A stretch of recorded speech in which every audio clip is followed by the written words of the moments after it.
कहीं ना कहीं जेबीके से एक आम व्यक्ति की जरूरत बन के आई है। जैसे अभी मैं अगर पिछले 6 महीने का रिपोर्ट कार्ड प्रेजेंट करूं, हालांकि मैं चाहता हूं कि ये काम हमको ना मिले, क्योंकि ये काम होता है किसी मजदूर की डेथ होती है और कंपनी को तालाबंद किया जाता है और मुआवजा की बात आती है। तो लगभग हम लोग 30 को रिजल्ट दिए हैं, लगभग 10 लाख, 12 लाख, 15 लाख, 16 लाख मुआवजा दिलाए हैं। आप उसी गांव में चले जाइए जहां मजदूर को मुआवजा मिला है, उससे 10 साल पहले भी मुआवजा मिला था, लेकिन 50,000 माने 25,000। तो आखिर मुआवजा में डिफरेंस क्यों हुआ? इसलिए हुआ कि जब आंदोलन होता था तो गेट जाम आगे होता था, मजदूर की डेड बॉडी आगे होती थी, लेकिन विधायक जी की एंट्री पीछे से होती थी। वो 4 लाख 5 लाख लेते थे, 50,000 मजदूर को देते थे। लेकिन जेबीके ने एक नया रास्ता दिखाया है कि जेबीके मीडिया के साथ एंट्री करती है, एकदम फेसबुक में लाइव एंट्री करती है। वो कहीं ना कहीं आम व्यक्ति की हम लोग जरूरत बने हैं। अभी कल की बात करें, एक माता का फिर कोयला खदान में धंसने से डेथ हुआ, उनको भी नियोजन मुआवजा जो भी मिला, तो कहीं ना कहीं आंदोलन आज चल रहा है। कुछ दिन पहले 3 महिलाएं डेथ कर गई थी, 4 दिन बाद उनको इंसाफ मिला और जेबीके के लोग वहाँ खूंटा गाड़ कर खड़े थे। तो ये चीज हम लोग पारदर्शिता से कर रहे हैं, यानी हम लोग सबके सामने कर रहे हैं कि हम लोग कर क्या रहे हैं। लेकिन इससे पहले क्या होता था कि पता ही नहीं चलता था कि टेबल टॉक कहाँ होता है, बात किससे किया जाता है। अब तो लोग ये भी जानते हैं कि एचआर होता है, एजेंट होता है, जीएम होता है, तो थाना के लोग होते हैं, इस प्रकार से मीटिंग होती है, इस प्रकार से टेबल टॉक होता है। तो हमने क्या किया है कि पारदर्शिता को लाने का काम किया है। और पारदर्शिता क्या होती है? विश्वास का काम करती है। इसके कारण लोग हमारे साथ विश्वास के साथ जुड़ने लगे हैं और उसका परिणाम है कि हम लोग अच्छा रिजल्ट भी कर रहे हैं। और जो हमारी हैसियत है अभी जितनी, क्योंकि हम लोग संवैधानिक पद में नहीं है, उस हैसियत से दोगुना बढ़ के आज हम लोग झारखंड के मजदूरों के हित की बात करें, छात्रों के हित की बात करें या अन्य जो शोषित लोग हैं उनके हित की बात करें, हम लोग काम किए। सीएनटी एक्ट का उल्लंघन जो हो रहा है उस तरफ, देखिए सीएनटी का उल्लंघन मुख्यमंत्री इसलिए करना चाहते हैं क्योंकि मेरे भाषण को उन्होंने भी सुना है कि एक आदिवासी का जमीन आदिवासी खरीदेगा लेकिन थाना के अंदर खरीदेगा। और मुख्यमंत्री क्या किए हैं कि थाना के बाहर जमीन खरीदे, थाना नहीं वो तो जिला के बाहर खरीदे हैं। घर उनका रामगढ़ है, जमीन उन्होंने खरीदा है कहाँ? गिरिडीह में, धनबाद में, बोकारो में, दुमका में और बहुत सारे जिलों में खरीदा है। तो ये क्या है, वो अपने आप को बचाने के लिए बाकी आदिवासियों को बलि चढ़ाना चाहते हैं, सीएनटी को उल्लंघन करना चाहते हैं। और अगर सीएनटी जैसे से कमजोर होगा, आदिवासी मूलवासी का रक्षा कवच टूटेगा और यहाँ के लोग लगातार भूमिहीन हो जाएंगे, पलायन होंगे और फिर जो एक शब्द होता है गुलगुलिया बोलना नहीं चाहिए, उसी दशा में ये जीवन यापन करेंगे। आपका सवाल था गिरिडीह का। देखिए गिरिडीह की जनता जब तक आंदोलन नहीं करेगी, क्योंकि हमारे यहाँ 24 जिला है, 264 प्रखंड है, 32,000 गांव है, 32,000 समस्या है। स्थानीय लोग जब तक मजबूत नहीं होंगे, स्थानीय लोग जब तक नेतृत्व नहीं करेंगे, जरा मत आगे क्या करेगा बताइए। स्थानीय लोग मजबूती के साथ आगे बढ़े, हम आपके साथ। जेबीके क्या करेगी? पूरे झारखंड में अपनी पार्टी को उतारेगी? हाँ, हम लोग देखिए लगभग मैक्सिमम लोकसभा की सीटों पर, क्योंकि हमें लगता है कि बहुत सारे ऐसे मुद्दे हैं जो केंद्र के मुद्दे हैं, केंद्र तक हमारी आवाज जाना चाहिए। नेशनल मीडिया में हमारे मुद्दे गौन होते हैं, तो जब हमारा एमपी जीत के जाएगा तो मुझे लगता है कि केंद्रीय मीडिया के सामने, नेशनल मीडिया के सामने हमारा स्थान मिलेगा। और जब हम वहाँ तर्क के साथ अपनी बातों को, बाकायदा डाटा कलेक्शन के साथ जब अपनी बातों को रखेंगे, बीसीसीएल के आंकड़ों को दिखाएंगे, एचईसी के आंकड़ों को दिखाएंगे, टाटा के कारनामों को दिखाएंगे, बेरोजगारी को दर्शाएंगे और खनिज संपदा की जो लूट मची है, उन चीजों को जब हम लोग प्रेजेंट करेंगे सदन में ले जाकर नेशनल मीडिया हाउस में, तब मुझे लगता है झारखंड के प्रति लोगों का नजरिया भी बदलेगा और लोगों को सच में आभास होगा कि झारखंड एक हमारा छोटा भाई के स्वरूप है, हमारे देश का एक राज्य है, लेकिन उसके साथ इतना अन्याय, उसका उन्हें आभास होगा। और मुझे लगता है तब कहीं ना कहीं एक बेहतर झारखंड की हम लोग बढ़ेंगे। आप बोलते हैं लगभग सभी लोकसभाओं में चुनाव लड़ेंगे, लेकिन गिरिडीह और धनबाद के लोकसभाओं में ज्यादा आपकी फोकस और सभाएं रहती है। देखिए सबसे पहली बात इस चीज को आपको जानना होगा कि सबका एक केंद्र बिंदु होता है। नरेंद्र मोदी लाख पूरे देश में चुनाव लड़ते हैं, हेमंत सोरेन लाख पूरे राज्य में चुनाव लड़ते हैं, लेकिन वो बरहेट दुमका उनका चूंकि बेस है, नरेंद्र मोदी का अभी बनारस को बेस बना के रखे, सबका एक बेस होता है। देखिए चुनाव का मतलब क्या होता है कि आप शुरुआत एक जगह से होती है, लेकिन जब आगे बढ़ते हैं तो उसका प्रचार फैलता है। आग छोटी सी होती चिंगारी, लेकिन वो धकते धकते फैलती है। तो हमारा बेस कहीं ना कहीं धनबाद बोकारो ये सर्वमान्य है, ये सर्वविदित है। तो हम लोग अपने बेस में है और बेस के आधार के बाद हम लोग बढ़ रहे। ऐसा नहीं है कोडरमा लोकसभा में है, फिर हम लोग कुछ दिन बाद दुमका लोकसभा में दिखेंगे। गिरिडीह से आप होंगे सर प्रत्याशी? 20 जिलों में हम लोग पहुंच चुके हैं।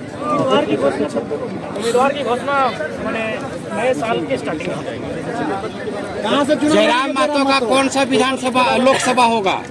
पेपर लीक के बारे में हम ये कहना चाहेंगे कि छात्रों के साथ इस राज्य में लगातार छल कपट किया जा रहा है और इसका कारण है कि जो लोग कभी छात्र जीवन में फेलियर रहे हैं, जो लोग कभी छात्र जीवन में मेहनत नहीं किए, संघर्ष नहीं किए, वे लोग नेता मंत्री बने हैं। 11 में 5 को नॉन मैट्रिक। छात्र की दर्द को वही ना जानेगा जो हजारीबाग के 10 बाय 10 के रूम में अपने शरीर को गलाया है, जो घर से चावल ले जाके रांची के हॉस्टल में पढ़ा है। आप मंत्री किनको बनाए हैं? जो 5वां पास किए हैं। तो छात्रों के साथ खिलवाड़ इसलिए हो रहा है कि पढ़े लिखे गवर्नेंस यहाँ नहीं है। तो छात्रों को अब ये भी सोचना होगा कि आंदोलन भी करना होगा और पॉलिटिक्स के बारे में भी उन्हें अपनी सोच को मजबूत करना है। जयराम तो कहाँ से चुनाव लड़ेंगे? देखिए हम चाहेंगे उसके लिए आप मीडिया जगत के बंधु हैं, देव जी हैं, आप एक सर्वे कीजिए। कितना बता रहा है ये कि हजारीबाग, कोडरमा, गिरिडीह और धनबाद और रांची ये जगहों पे जो है इन जगहों पे आपका मजबूत संगठन दिख रहा है, तो इनमें से कहाँ पे? देखिए हम लोग अभी उम्मीद करते हैं कि हम लोग पहाड़ वाले हैं, तो पारसनाथ पहाड़ है, झुंडा पहाड़ जहाँ है देखेंगे। मतलब साफ साफ जाहिर कर रहे हैं कि गिरिडीह लोकसभा में आपकी तैयारी चल रही है। देखिए अगर आप रांची का रिपोर्ट ला के देंगे तो देखेंगे राजधानी भी कोई बुरी नहीं है। अभी ये माना जाएगा कि गिरिडीह से तैयारी चल रही है। देखिए तैयारी जनता कर रही है। हमने पहले ही कहा है कि देखिए हम लोगों ने कि हम लोग थोपा हुआ लीडर नहीं बनेंगे। जनता जहाँ चाहेगी हमें जहाँ उतारेगी हम लोग उतर जाएंगे। लोकसभा क्षेत्र से लड़ना चाहिए, तो अगर जनता चाहेगी तो कोडरमा से ही लड़ जाएंगे। लड़ना चाहिए बिल्कुल। ऐसे बयान नहीं होने चाहिए, तर्क होना चाहिए। किसी भी पॉलिसी पे अगर चर्चा करें तर्क होना चाहिए। तो आज तक मेरा मानना है कि झारखंड में कोई लीडर का माइंडसेट ऐसा है ही नहीं जो तर्क से वो प्रेजेंट कर सके कि झारखंड की समस्या क्या है। तो झारखंड की समस्या को जब वो रिप्रेजेंट करेगा, लॉजिकली रिप्रेजेंट करेगा, जब माइंड एक्ट की बात करेगा, जब लेबर एक्ट की बात करेगा, जब डिस्प्लेसमेंट एक्ट की बात करेगा, तो मुझे लगता है कि जो समस्या अपराध की बता रहे कोडरमा में, वही समस्या कोयला की धनबाद में है, वही समस्या गिरिडीह की पत्थर में है। तो ये सारी समस्याओं का समाधान होगा। इसीलिए हम लोग दिल्ली के रुख कर रहे हैं। जयराम तो सभा करते करते थक गए कि लाइव आकर कहते हैं कि अब सभाएं रोकनी थक पड़ेगी। नहीं गए, हम बीमार हैं और एक छोटा सा बीमारी हम पॉजिटिव पाए गए हैं और हम चाहेंगे कि सार्वजनिक नहीं करवाइए। आप चाहेंगे तो डॉक्टर का रिपोर्ट मेरी जेब में है, दवा मेरी गाड़ी में है, आपको दिखा सकते हैं। लेकिन इसीलिए और मैं कुछ दिन बाद थोड़ा सा हम लोग कह रहे हैं कि जयराम आपके पास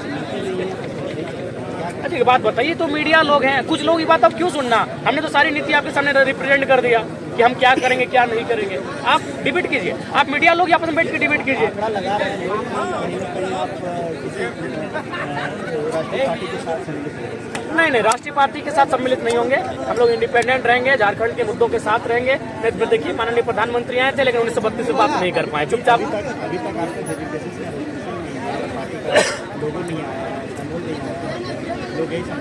अरे कोई पार्टी को उठा लेंगे, बहुत सारी पार्टी जमीन के नीचे दफन है।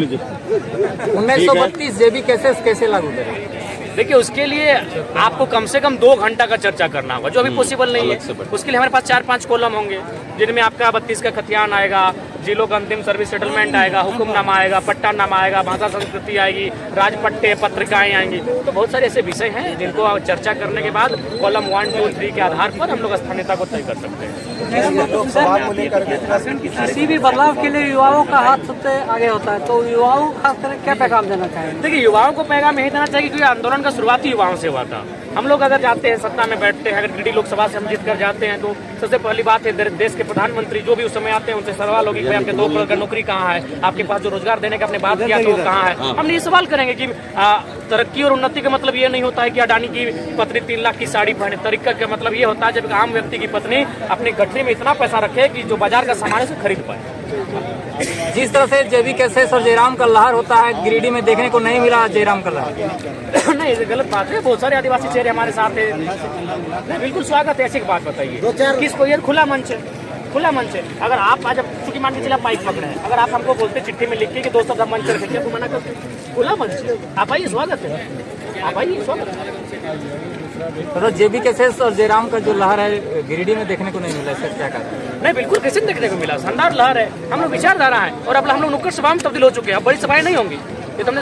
अब देखिए हमारे जो टैगलाइन वो भी बदल चुका है। बदलाव संकल्प सभा नहीं, अब जन आशीर्वाद जनसभा है। ये एक यात्रा पर अपना जो टैगलाइन जो बोल रहे हैं कि बदल रहे हैं, कल दिन में ये नहीं हो कि आपके जो मैनिफेस्टो लेकर आ रहे हैं सत्ता में। मैनिफेस्टो और ये अलग विषय है, मैनिफेस्टो अलग विषय होता है और हाँ ये वो समय से बदलते रहना चाहिए, वो एक अलग विषय है। जैसे समय का तरीका होता है। अब हम लोग मान के चले गाँव जाएंगे, दूर दूर जाएंगे तो बदलाव संकल्प सभा नहीं ना होगा। बदलाव का मतलब बहुत विशाल सभा, एक 4-5 जिलों के लोग आना। जन आशीर्वाद का मतलब जनता से आशीर्वाद लेना, बातचीत करना, आई कॉन्टैक्ट के साथ बात करना, जैसे आपसे हम बात कर रहे हैं। दादा 45 दिन का छुट्टी लेने वाले हैं, तो इससे जेबी कैसेस किस रूप में आप आगे बढ़े? कैसे जेबी कैसे बहुत सारे सिपाही है, यही हमारे बगल में इतने लोग सिपाही बैठे हैं, कोई किसी से कम नहीं, हर किसी में दम है, बस समय की बात है। आप देखिए जमुआ विधानसभा में आपका कार्यक्रम जमुआ में आप जब बुलाइएगा हम पहुंचेंगे। जनवरी के बाद कार्यक्रम शेड्यूल सेट कीजिए, हम लोग जम्मू आएंगे और जमुआ को भी जाम कर देंगे। आप लोगों के पास गिरिडीह लोकसभा को लेकर के